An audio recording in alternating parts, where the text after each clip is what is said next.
Assalamualaikum warahmatullahi wabarakatuh. Ketemu lagi dengan saya Ibu Susi. Kali ini kita hendak kembali mempelajari tentang listrik statis. Ini merupakan video ketiga dari pembelajaran tentang listrik statis. Kali ini saya akan mempelajari tentang mengajarkan tentang hukum Coulomb. Nah, tapi sebelum masuk ke pembelajaran ini, kalian diharuskan terlebih dahulu mempelajari video yang pertama dan video yang kedua. Sebelum kita memulainya, mari kita membacakan basmalah secara bersama-sama. Bismillahirrahmanirrahim. Oke.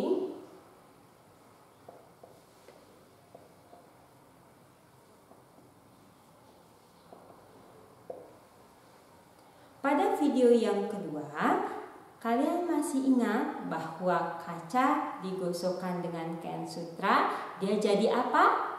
Kaca bermuatan positif. Ya, betul. Jadi kaca bermuatan positif setelah digosokkan dengan kain sutra. Kemudian bila mana sisir atau plastik digosokkan dengan kain wol, si plastiknya jadi bermuatan negatif. Oke, jadi kaca yang digosokkan dengan sutra, kacanya jadi bermuatan positif. Plastik digosokkan dengan kain wol, jadi muatannya negatif. Kalau misalnya kurang jelas, kalian bisa kembali ke video kedua. Oke, kita lanjutkan dulu. Nah, setelah si benda yang tadinya digosokkan jadi bermuatan, misalkan di sini adalah plastik yang sudah digosokkan atau penggaris yang sudah digosokkan dengan kain wol, tadi dia muatannya menjadi negatif.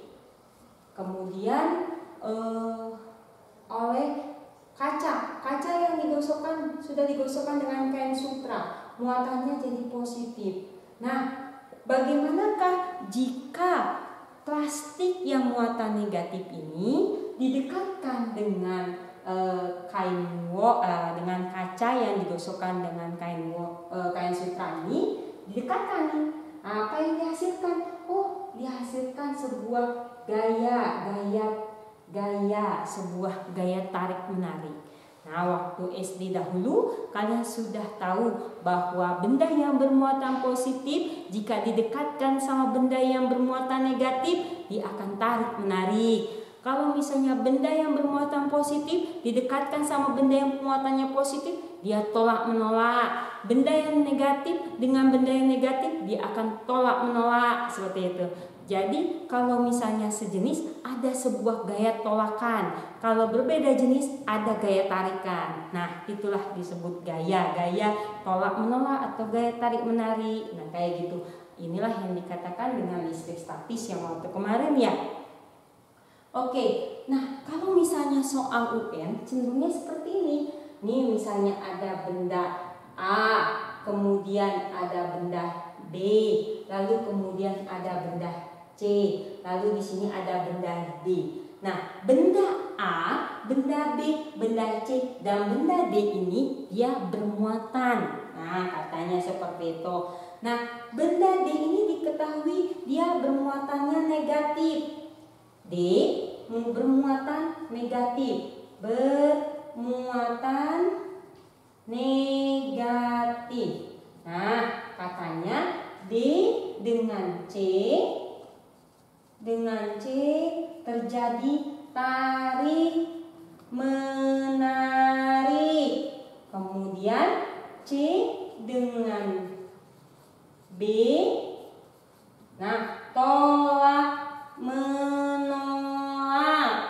Kemudian B dengan A, ini ada juga tolak menolak juga, tolak menolak. Nah, oke, tentukanlah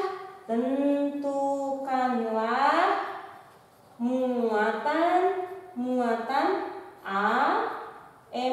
B dan C, betul nih kayak gini. Nah, ini contoh soal yang sering sekali keluar di UN, misalnya ya kayak gini. D muatannya negatif. Katanya tarik-menarik dengan yang C. Oh, berarti si C ini muatannya positif gitu ya. Kemudian yang C itu terjadi tolak-menolak dengan yang B. Berarti yang B itu muatannya positif. Kemudian yang B ini juga tolak-menolak dengan yang A. Ya. Oke, tolak-menolak berarti juga A. Saya ulangi lagi. Yang D dia bermuatannya negatif. Kemudian D dengan C tarik menarik. Karena kalau tarik menarik berarti berlawanan jenis.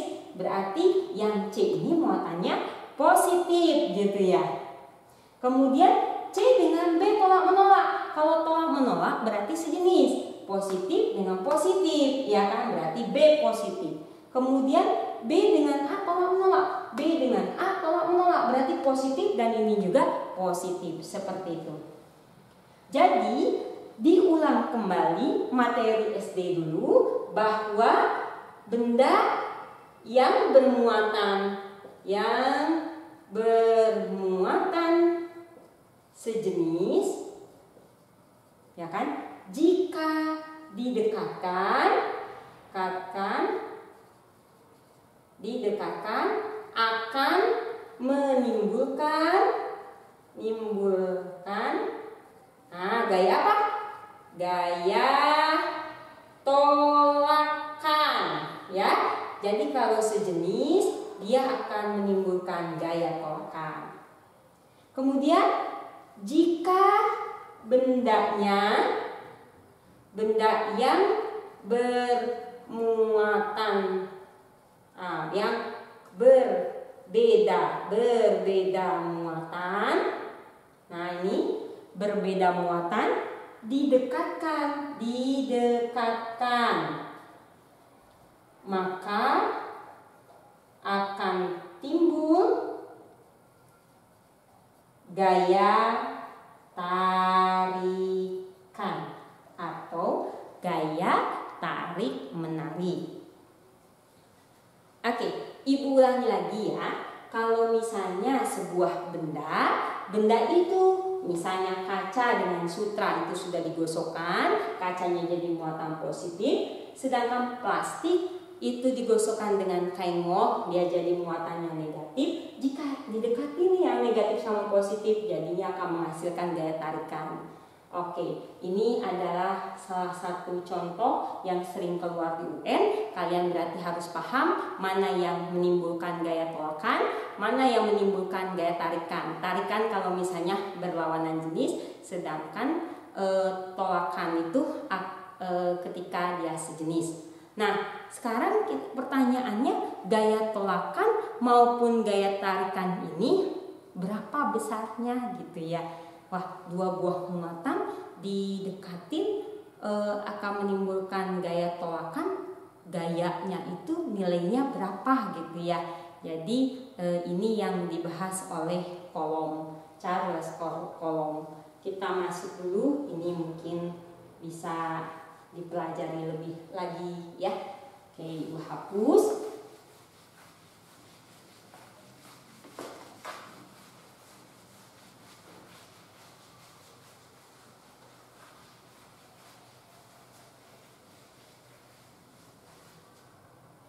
Oke, kalau gaya hukum kolom ya, hukum kolom, gini nulisnya gitu, hukum kolom. Nah, hukum kolom ini dia bilang bahwa nanti kalian cari ya bunyinya seperti apa, ya kalian baca lagi bunyinya seperti apa. Tapi rumus dari hukum kolom itu F sama dengan Q1 Q2 per R kuadrat. Nah, ini biasanya saya suka bilang kakiku rorombehen gitu ya. Untuk mengingatnya biasanya saya F gaya tolakan atau gaya tarikan itu adalah kakiku rorombehen. Ya, kita kembali lagi bahwa F ini adalah gaya tolakan atau tarikannya, ya. Nah, ini Newton, satuannya Newton. Sedangkan Q1 itu muatan satu, satuannya kolom. Sedangkan Q2 itu adalah muatan 2, itu juga kolom. Sedangkan R adalah jarak antara dua buah muatannya, Ini satuannya mesti meter, bukan sentimeter. Jadi kalau dari sentimeter berarti harus kalian ubah dulu ke meter. Jadi satuannya adalah meter. Nah, berarti K itu satuannya apa, Bu? Nah, kalau K satuannya itu biasanya suka enggak menghafal. Bukan tipikal orang yang menghafal. Jadi cara teknisnya kayak gini. Oh, berarti kan K itu F dikalikan R kuadrat per Q kalikan Q. Berarti F itu Newton, sedangkan R itu adalah meter, berarti Newton kali meter persegi per Q itu kolom kali kolom. Jadi satuannya Newton meter persegi per kolom kuadrat. Jadi satuan dari konstanta pembandingnya itu adalah Newton meter persegi per kolom persegi. Kayak gitu ya. Nah, atau kuadrat, Newton meter kuadrat per C kuadrat gitu ya. Oke. Lanjut lagi R kuadrat, oke, C kuadrat. Nah, diulangi bahwa rumus hukum kolom itu F gaya tolakan atau gaya tarikan itu besarnya rumusnya K1 kali Q2 per R kuadrat. Kakiku rorombehen gitu ya. Dimana F itu adalah gaya tolakan atau gaya tarikan. Dia punya satuan Newton, Q1 muatan 1 kolom, sedangkan Q2 muatan 2 kolom. R adalah jarak antara muatan tersebut. Nah, ini Ibu mencari rumusnya gitu ya. Oke, sudah paham? Mari Ibu kasih satu contoh soal.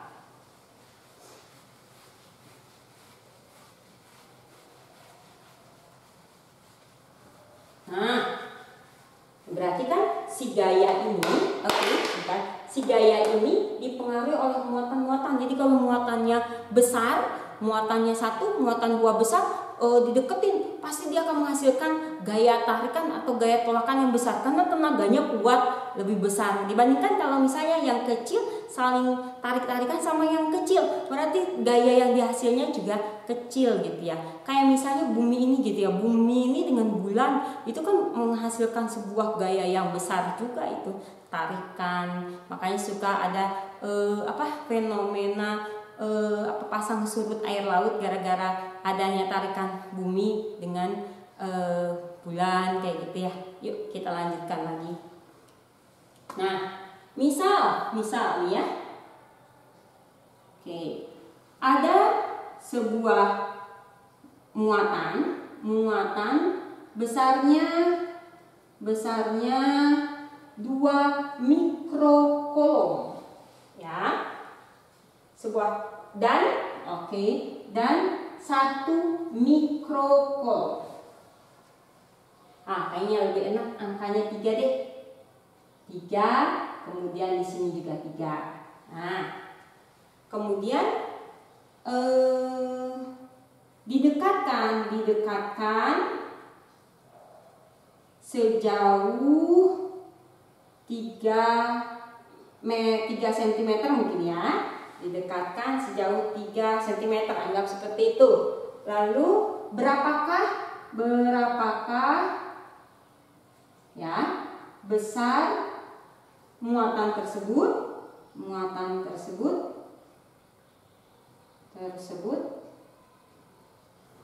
dan jenisnya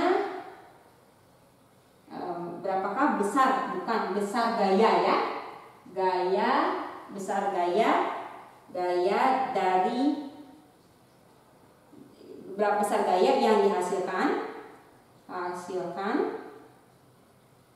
dan jenisnya apa gitu ya, apakah tolak menolak atau tarik menarik. Di sini negatif, kemudian di sini positif.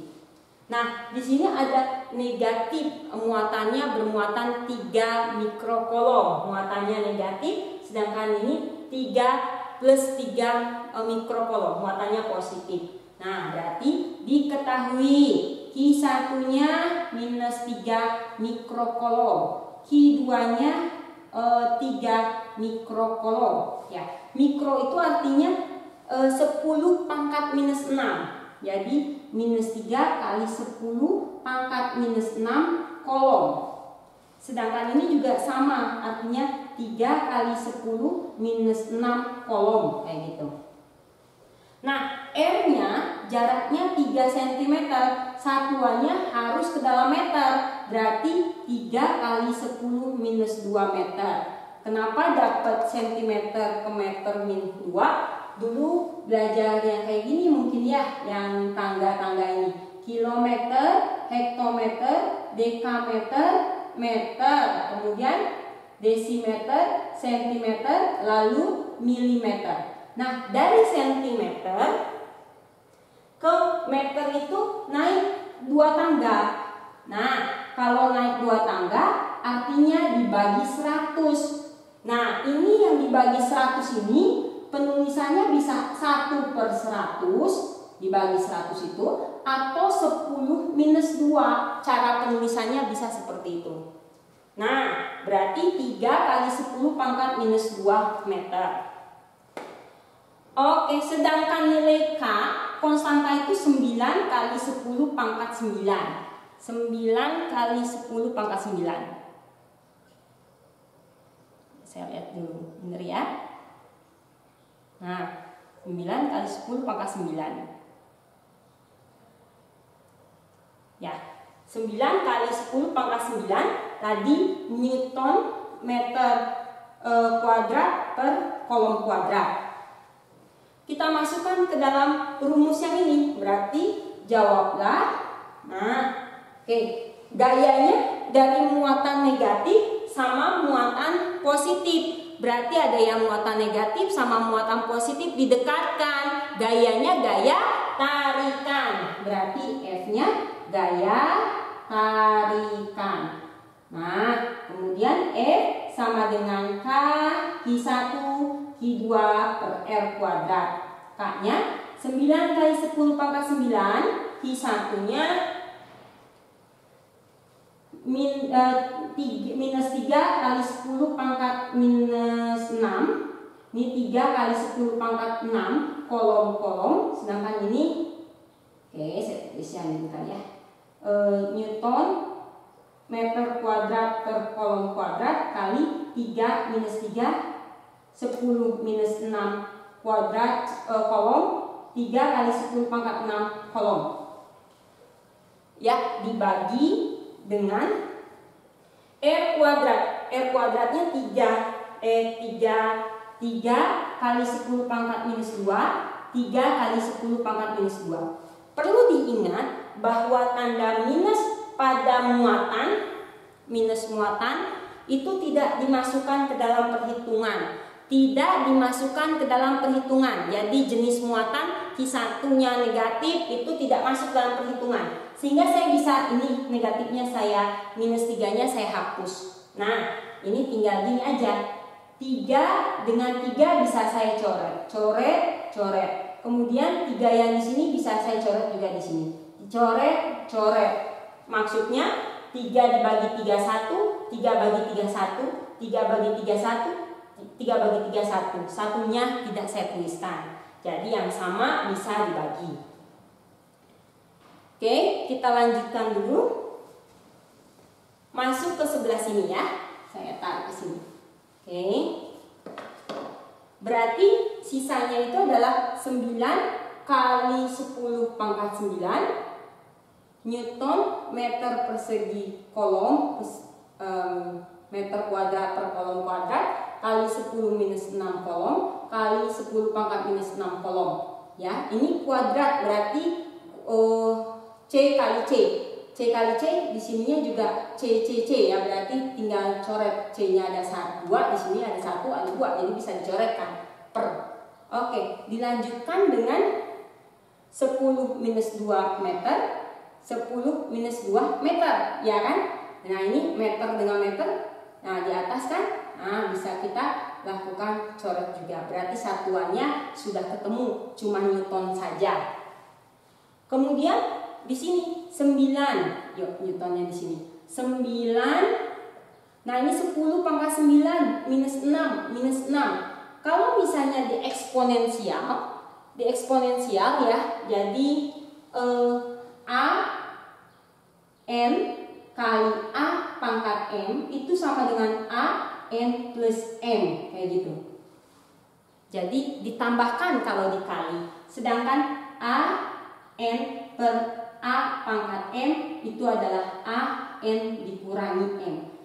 Untuk pembagian berarti dikurangi. Nah, caranya berarti 9 kan 10 per 10 ini sama dengan A gitu ya. Jadi 10 pangkat 9 ditambah minus 6 ditambah minus 6 kemudian dikurangi minus 2 dikurangi minus 2 gitu ya. Oke, berarti 9 kali 10, 9 saya punya utang 6, jadi 3 uang saya sisanya. Kemudian saya punya utang lagi minus 6, uang saya ada 3, utang saya minus 6, berarti saya berhutang minus 2. Minus 3, maaf. Minus 3. Berarti di sini dekatan negatif sama negatif positif. Jadi positif 2. Tadi di sini minus 3 ya. Minus 3, positif 2. Saya punya utang 3, dibayar 2, tinggal utangnya 1. Kemudian di sini positif 2, berarti utangnya 1 tambah positif 2 jadinya 1 ya. Oke, diulangi lagi. 9 minus 6 itu kan minus 3. Minus 3, maaf, 9 plus minus 6 itu kan 3. 3 minus 6 itu minus 3. Kemudian minus 3 ditambah 2 jadi minus 1. Minus 1 ditambah 2 jadinya 1. Berarti 9 kali 10 pangkat 1 Newton gitu ya. Nah, berarti 9 kali 10 pangkat 1 itu adalah 9 kali 10 Newton. Berarti jawabannya adalah 90 Newton. Kayak gitu. Mudah bukan? Kalau misalnya untuk memperlancar, nanti saya akan berikan beberapa soal serta penyelesaiannya. Jangan lupa belajar. Sekian dulu video saya yang ketiga.